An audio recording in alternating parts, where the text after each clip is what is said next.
आपने अक्सर प्लेटफ़ॉर्म पे देखा होगा ड्रॉप डाउन में जब आप स्क्रॉल कर रहे होते हैं तो आपका स्क्रॉल अटक जाता है। आपको लगता है कि शायद आपका सिस्टम स्लो है, बल्कि ऐसा नहीं होता। उसके पीछे जो लॉजिक बिल्कुल सही से यूज़ नहीं की गई होती, सारे का सारा डाटा अगर उसमें थाउज़ेंड ऑफ डाटा पड़ा हुआ है टेबल में, वो सारे का सारा एक ही बार दिखा दिया जाता है। इसको अवॉइड करने के लिए एक कंसेप्ट यूज़ किया जाता है जिसे हम विजुअलाइज़ेशंस कहते हैं।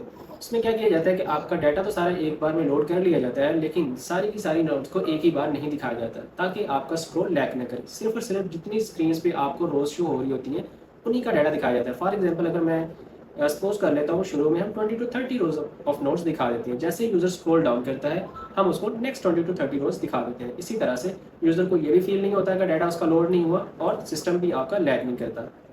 बहुत ही बेस्ट यूज़र एक्सपीरियंस जाता है यूज़र को किसी भी प्रोडक्ट को स्क्रॉल करके देखते हुए। तो ये बहुत सारी ई कॉमर्स की वेबसाइट्स में और भी बहुत सारे प्लेटफॉर्म्स में जब हंड्रेड ऑफ रोज़ का डाटा रेंडर किया जाता है, तो उसके लिए हम री रेंडरिंग या उसको एक ही बार रेंडर करने की बजाय हम रिएक्ट विजुअलाइजेशंस को यूज़ करते हुए उसको 20 टू 30 रोज़ का डाटा एक टाइम पे दिखाते हैं, और जैसे ही वो यूज़र स्क्रॉल डाउन करता है तो बाकी डाटा दिखा रहे होते हैं।